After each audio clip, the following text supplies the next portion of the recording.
Hi everyone, welcome to back to ബാലൻസിലോട്ട് എല്ലാവർക്കും സ്വാഗതം. ഇന്ന് നമ്മൾ വന്നിരിക്കുന്നത് എന്താന്ന് വെച്ചാൽ ഒരു ടിപ്പ് പറയുക എന്നതിനേക്കാൾ ഉപരി ടിപ്പല്ല കേട്ടോ, ഒരു ടെസ്റ്റിമോണിയലാണ്. അപ്പൊ നമ്മളുടെ ഇവിടെ ഒത്തിരി പേഷ്യൻസ് വന്നിട്ട് നല്ല നല്ല റിസൾട്ട് കിട്ടുമ്പോൾ നമുക്ക് ഭയങ്കര സന്തോഷമാണ് അല്ലേ. അപ്പൊ നിങ്ങൾ വിചാരിക്കും ഇത്രയും ഒരു ദിവസം ഒത്തിരി പേഷ്യൻസ് വരാറുണ്ട്, പക്ഷെ എല്ലാവരും അങ്ങനെ ടെസ്റ്റിമണിയൊക്കെ തരാനായിട്ട് തയ്യാറാവണമെന്നില്ല. ചിലർക്ക് ക്യാമറയിൽ ഭയങ്കര ഇഷ്ടമല്ലായിരിക്കും ഇരിക്കുന്നത്. അപ്പൊ അതുകൊണ്ടാണ് ഒത്തിരി ടെസ്റ്റിമണി തരാത്തത്. പക്ഷെ നമുക്ക് എന്തായാലും നമ്മുടെ ബുക്കിൽ അവര് ഫീഡ്ബാക്സ് എഴുതി തരാറുണ്ട് കേട്ടോ. ഇത് ഒരു പേഷ്യന്റ് ആണ്. അപ്പൊ ആ പേഷ്യന്റിന്റെ പേര് നമ്മൾ വെളിപ്പെടുത്തുന്നില്ല. അപ്പൊ അദ്ദേഹത്തിന് ഭയങ്കരമായിട്ടുള്ളൊരു പ്രശ്നം എന്താന്ന് വെച്ചാൽ അദ്ദേഹത്തിന്റെ കാലില് ഭയങ്കര നീരായിരുന്നു, ലിഗമെന്റ് ഇഷ്യൂസ് ആയിരുന്നു. അപ്പൊ നടക്കാൻ പറ്റാത്ത അവസ്ഥയിൽ ഭയങ്കരമായിട്ട് സ്വെല്ലിംഗ് ഒക്കെ ഉണ്ടായിരുന്നു കാലില് കംപ്ലീറ്റ് ആയിട്ട്. നമ്മുടെ ഒരു കോഴ്സ് ഡ്യൂറേഷൻ എന്ന് പറയുന്നത് ആക്ച്വലി 11 days ആണ്. ഇതിന്റെ ഇടയിൽ ഇപ്പോ ഇവര് ചെയ്തിട്ടുള്ള ട്രീറ്റ്മെന്റ് ഒരു കപ്പിങ് ചെയ്തു, പിന്നെ ബാക്കിയൊക്കെ നീറ്റ്ലിങ് അങ്ങനെയൊക്കെ. ഫിസിയോ ഒന്നും ചെയ്തിട്ടില്ല അല്ലെ? ഓക്കെ, ഫിസിയോ ചെയ്യാൻ പാടില്ല എന്ന് പറഞ്ഞോണ്ട് ഫിസിയോ ചെയ്തിട്ടില്ല. അപ്പൊ ഇദ്ദേഹത്തിനെ കൊണ്ടുവന്ന ഒരു ദൃശ്യം ഒന്നും നമ്മൾ എടുത്തിട്ടില്ല. അത് നോക്കാം, നമുക്ക് CCTVയിലുണ്ടെങ്കിൽ അതിലെടുത്ത് നോക്കാം. കാരണം ഇദ്ദേഹത്തിന്റെ ഹസ്ബൻഡ് കൈ പിടിച്ചോണ്ട് ഒട്ടും നടക്കാൻ പറ്റാണ്ട് ഇങ്ങനെ നമ്മൾ സാധാരണ നൊണ്ടി നടക്കാന്ന് പറയില്ല, അങ്ങനെ ഒരു അവസ്ഥയിലാണ് വന്നിരുന്നത്. പിന്നെ അതോടൊപ്പം തന്നെ ഇദ്ദേഹത്തിന്റെ ഒരു സുഹൃത്തും ഉണ്ടായിരുന്നു. അപ്പൊ ആ സുഹൃത്തും ഇതേപോലെ കുറച്ച് പ്രശ്നങ്ങളൊക്കെ ആയിട്ട് വന്നതാണ്. ആൾക്ക് ഷോൾഡർ പെയിൻ, ഡിസ്കിന്റെ പ്രശ്നം, മൊത്തത്തിൽ കുറച്ചൊരു ഇഷ്യൂ ഒക്കെ ആയിരുന്നു. കാരണം അവർക്ക് സ്പൈനലിന് ഇഷ്യൂ ഉണ്ടായിരുന്നു, ലംബാർ സ്പോണ്ടിലോസിസ്, സെർവിക്കൽ സ്പോണ്ടിലോസിസ്, അങ്ങനെ പിന്നെ സ്ലീപ്പിന്റെ കുറച്ച് പ്രശ്നങ്ങൾ, അങ്ങനെ കുറെ കാര്യങ്ങളൊക്കെ ഉണ്ടായിരുന്നു.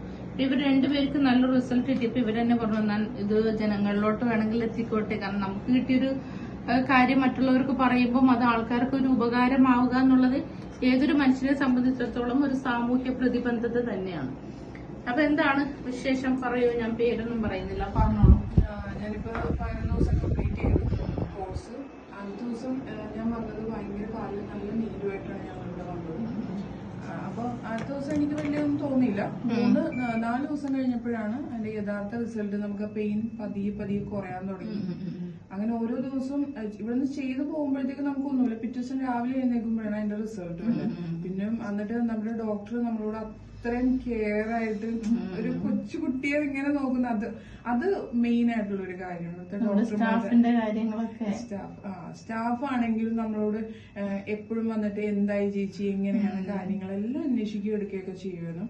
അതും ഉണ്ടായിരുന്നു. അപ്പോഴും നമുക്ക് ആദ്യം എനിക്കിവിടെ വന്നപ്പോ ഇതുകൊണ്ട് മാറുമോ എന്നുള്ളൊരു ഇതായിരുന്നു, സംശയമായിരുന്നു. നമ്മളിത് ഒരുപാട് മരുന്ന് കഴിച്ചു. നമ്മൾ ആയുർവേദം കഴിച്ചു, പിന്നെ അതുപോലെ മറ്റേതെല്ലാം അലോപ്പതിയൊക്കെ ട്രൈ ചെയ്തു. പക്ഷെ എന്നിട്ട് ഞാൻ എന്നിട്ട് POP വരെ ഇട്ടിട്ട് പോലും നമുക്ക് അത്ര ഇതായില്ല. അപ്പൊ അങ്ങനെ അവസാന നിമിഷമാണ് ഞാൻ മാഡത്തിന്റെ ഒരു വീഡിയോ കണ്ടിട്ട്, പലരുടെ റിവ്യൂ കണ്ടിട്ട് ഞാൻ ജസ്റ്റ് ഒന്ന് വന്ന് നോക്കാം എന്നാലും. അപ്പൊ ചേട്ടൻ ആദ്യം എനിക്ക് വന്നപ്പോ 11 ദിവസം കണ്ടിന്യൂസ് വരണം. അപ്പൊ എന്തായാലും നമ്മൾ ഈ വേദന സഹിക്കുന്നതിന് കൂടുതൽ ഇതൊന്ന് ചെയ്ത് നോക്കും. 11 ദിവസം ചേട്ടൻ തന്നെ സപ്പോർട്ട് ചെയ്തു. 11 ദിവസം പോകുന്നാലും നമുക്ക് അതിന്റെ റിസൾട്ട് കിട്ടുള്ളൂ. അടുത്ത 2 ദിവസമൊന്നും എനിക്ക് അത്ര വലിയ ഇതൊന്നും പറയാനുണ്ടായിരുന്നില്ല. 3-4 ദിവസമൊക്കെ കഴിഞ്ഞപ്പോഴത്തേക്കും പിന്നെ 9ാമത്തെ ദിവസം വന്നപ്പോഴത്തേക്കുമാണ് നമ്മൾ ശരിക്കും അതിൽ നിന്ന് ആ ഒരു ഇത് വിട്ടത്. നീരെല്ലാം പോയി, എന്റെ കാല് പഴയ പൂർവ്വസ്ഥിതിയിലേക്ക് വന്നു. അങ്ങനെ പിന്നെ ട്രീറ്റ്മെന്റ് കഴിഞ്ഞിട്ടില്ല, ഇനിയുണ്ട്. അതിന്റെ ഫോളോ അപ്പ് ചെയ്യണം. അത് കഴിഞ്ഞിട്ട് മാഡം പറഞ്ഞു, അത് കഴിഞ്ഞിട്ട് ഇനി ദീപ മാഡം പറഞ്ഞു, അത് കഴിഞ്ഞിട്ട് നമുക്ക് പയ്യെ വിടാൻ പറ്റുള്ളൂ. അപ്പൊ എന്തായാലും വന്നതുകൊണ്ട് എനിക്ക് ഒരുപാട് ഉപകാരമുണ്ട്.